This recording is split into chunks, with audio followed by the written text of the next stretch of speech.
Imagine a land where warriors painted their bodies blue before battle, a land where mighty forests stretched farther than the eye could see, where no one called it France, where the people feared not kings, but tribes. Now imagine that this same land would one day produce the world's most famous emperor, build Europe's greatest castles, spark the bloodiest revolution in history, and forever change the course of civilization. But here's the question that almost nobody asks. How did France actually begin? The answer isn't what most history books tell you, because before France became a kingdom, it was a battlefield. And before the end of this story, you'll discover how one forgotten victory changed Europe forever. Travel back more than 500 years, long before Paris, long before magnificent cathedrals, long before royal palaces. The land we know today as France was called Gaul. It wasn't a single country. It wasn't united. Instead, hundreds of Celtic tribes ruled forests, rivers, and mountains. Every tribe had its own warriors, its own leaders, its own traditions. They traded with neighbours, fought brutal wars, and believed nature itself was sacred. The forests weren't just forests, they were temples. The rivers weren't just water, they were believed to carry the power of the gods. For centuries, these tribes defended their homeland fiercely, but everything changed. The moment a rising empire looked toward Gaul, and that empire was Rome. 58 BC, one ambitious Roman general crossed into Gaul. His name? Julius Caesar.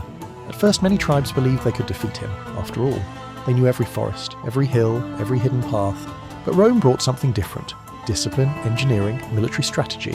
What followed became one of history's greatest campaigns. For nearly 8 years, battles erupted across Gaul. Entire villages disappeared. Fortresses fell. Thousands of warriors fought to protect their homeland. Then one leader united many of the tribes, a young chieftain named Vercingetorix. For a brief moment, it looked like Rome might actually lose. He even forced Caesar into one of the toughest battles of his career. Europe held its breath, but history had one more surprise waiting. The final showdown happened at a hilltop fortress called Alesia. Imagine tens of thousands trapped inside, surrounded by Roman soldiers. Now imagine something even more unbelievable. Instead of building one wall around the city, the Romans built two. One wall to keep the defenders in, another wall to stop enemy reinforcements from rescuing them. It was an engineering masterpiece. Days turned into weeks. Food disappeared. Hope faded. Eventually, Vercingetorix made an unforgettable decision. He rode out of the fortress, removed his weapons, and surrendered to Julius Caesar. With that single moment, Gaul became part of the Roman world. But something unexpected happened. Rome conquered Gaul, yet Gaul slowly changed Rome too. Latin mixed with local languages. Roman roads connected distant settlements. New cities grew stronger every year. One of those settlements would eventually become Paris, but Rome itself was beginning to weaken. And another storm was already approaching.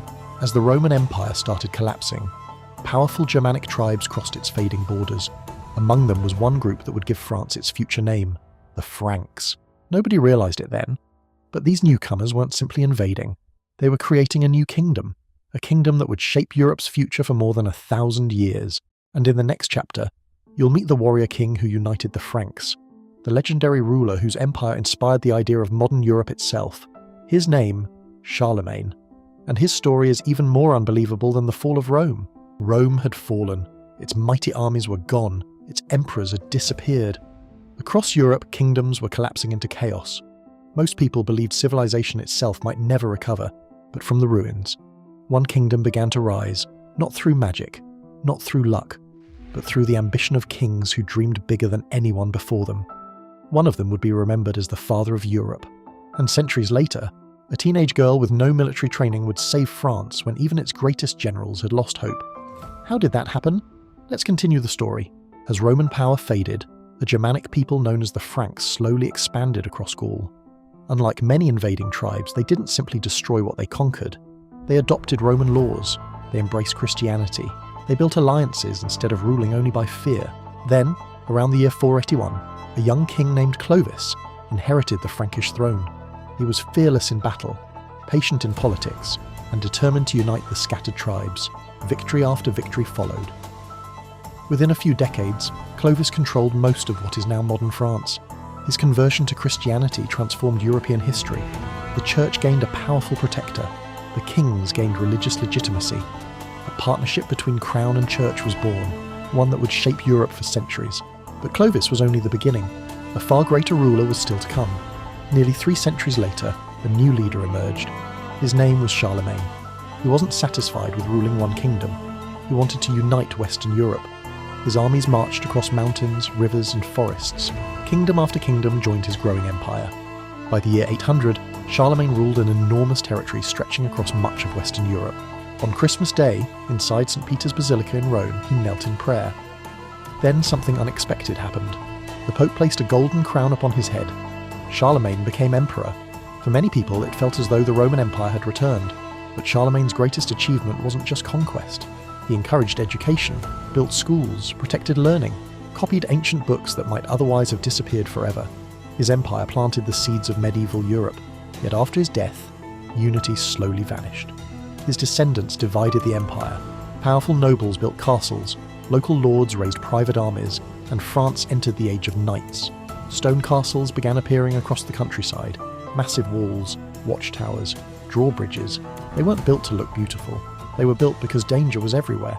Vikings attacked from the north. Rival nobles fought one another. Life for ordinary people became difficult. Farmers worked long days. Taxes increased. Wars became common. Despite the chaos, one city kept growing. Paris. Located on the Seine River, it became a centre of trade, learning, and royal power. Magnificent churches rose into the sky. Markets filled with merchants from across Europe. France was becoming stronger. But across the English Channel, another kingdom had its eyes on the French crown. Their rivalry would explode into one of history's longest wars. In 1337, England and France entered a conflict no one expected to last long. Instead, it continued for 116 years. Generation after generation grew up knowing nothing but war. Entire villages vanished. Fields were burned. Cities were surrounded. The famous English longbow devastated French knights. At battles like Crécy and Agincourt, heavily armoured cavalry fell before waves of arrows. France seemed close to collapse. Many believed the kingdom would disappear forever. Then, history took an unbelievable turn. Not because of a famous general, not because of a powerful king, but because of a teenage girl from a farming village. Her name was Joan of Arc. She wasn't born into royalty. She'd never commanded an army. She couldn't read or write. Yet she believed God had chosen her to save France. Most people laughed.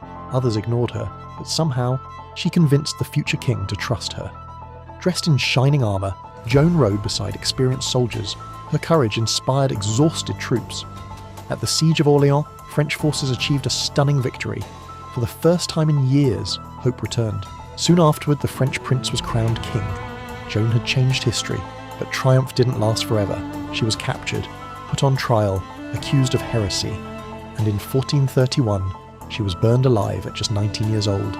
Her enemies believed they had silenced her forever. Instead, they created one of history's greatest legends. Today, Joan of Arc remains one of France's most celebrated heroes, but an even greater storm was approaching. One that wouldn't just threaten a king, it would destroy an entire monarchy. For centuries, French kings ruled with absolute power. Magnificent palaces rose across the kingdom. The greatest of them all was Versailles. It glittered with unimaginable wealth. But outside those golden walls, millions struggled to survive. Bread became scarce, taxes grew heavier, anger spread through the streets. Then, in 1789, the people decided they had had enough. The next chapter won't tell the story of a kingdom, it will tell the story of a revolution that changed the entire world, and from its ashes. A young officer named Napoleon Bonaparte would begin his astonishing rise. By the late 1700s, France was one of the richest and most influential kingdoms in Europe. Its language was spoken in royal courts, its artists inspired the world, its scientists made remarkable discoveries, and its kings lived in breathtaking luxury at the Palace of Versailles. But beyond the palace gates, reality looked very different. Poor harvests had driven up the price of bread. Families struggled to survive. The government was drowning in debt. While the wealthy enjoyed privilege, ordinary people carried the burden. The gap between the rulers and the people had never been wider. And history has shown one lesson again and again. When hope disappears, change becomes unstoppable. On July 14th, 1789, thousands of Parisians marched toward an old fortress known as the Bastille. It wasn't the largest prison. It wasn't the most important military base. But it had become a symbol of absolute royal power. When its gates finally fell, something far greater than a building collapsed: fear. Across France, people demanded liberty, equality, and justice. The old order began to crumble. Privileges were abolished. the Declaration of the Rights of Man proclaimed that citizens, not kings, were the foundation of a nation. The French Revolution had begun. Its ideas would travel far beyond France, inspiring movements for democracy around the world. But revolutions rarely follow a straight path, and this one soon entered its darkest chapter. As political divisions deepened, suspicion spread through the country. Anyone accused of opposing the revolution risked arrest. Trials became swift, punishments became severe. The guillotine, designed as a more humane method of execution, became the defining image of the era. Even King Louis XVI and Queen Marie Antoinette were executed. Thousands of others followed. What had begun as a movement for freedom became a period remembered as the Reign of Terror. France had overthrown a monarchy, but it still lacked stability. Amid uncertainty, one young military officer began attracting attention. His name was Napoleon Bonaparte. Napoleon possessed extraordinary ambition and remarkable military talent. He rose quickly through the ranks and in 1799 seized political power. Soon, he crowned himself Emperor of the French. His armies achieved victory after victory. Across Europe, borders shifted, ancient kingdoms fell. Legal reforms introduced under the Napoleonic Code influenced justice systems in many countries and continue to shape laws today. For a time, it seemed that no army could stop him, but success can breed overconfidence. In 1812, Napoleon launched an invasion of Russia. The campaign proved disastrous. Distance, harsh winter, and supply shortages devastated his forces. His empire began to unravel. After his final defeat at the Battle of Waterloo in 1815, Napoleon was exiled. His reign ended. But his influence on military strategy, government, and law endured. The 19th century brought rapid industrial growth, scientific progress, and cultural achievement. Then came the 20th century, and with it, two devastating world wars. During World War I, France became the site of some of history's deadliest battles. Places like Verdun symbolised unimaginable endurance and sacrifice. Only a generation later, World War II brought another challenge. In 1940, Nazi Germany occupied much of France. Yet even under occupation, resistance movements formed across the country. Ordinary citizens risked everything to defend their homeland. When France was liberated in 1944, it began rebuilding once again. Its resilience became one of its defining strengths. Modern France is a nation where history lives alongside innovation. Millions visit Paris each year to admire landmarks such as the Eiffel Tower, the Louvre, and Notre Dame Cathedral. French cuisine, fashion, literature, cinema, and art have shaped global culture for generations. It remains a leading voice in Europe and an important player on the world stage. Yet beneath every monument and every famous boulevard lies a much older story. A story of Celtic tribes, Roman roads, medieval kingdoms, revolutionaries, soldiers, artists, and ordinary people whose choices transformed history. France was not built in a single century. It was forged over thousands of years. History often remembers great empires for the wars they fought. But the true legacy of France is far broader. It gave the world ideas about citizenship, human rights, legal reform, scientific discovery, artistic expression, and cultural influence that continue to shape our lives. Its journey was never perfect. It experienced triumph and tragedy, unity and division, prosperity and hardship. Yet each chapter added another layer to the nation we know today. Perhaps that's the greatest lesson of France's history. No civilization is defined by a single victory or a single defeat. It is defined by its ability to learn, rebuild, and move forward. And maybe that's why the story of France still matters, not just to Europe, but to the entire world. If you enjoyed this journey through history, let me know which country you'd like to explore next. Because every nation has a story, and every story has a beginning waiting to be discovered.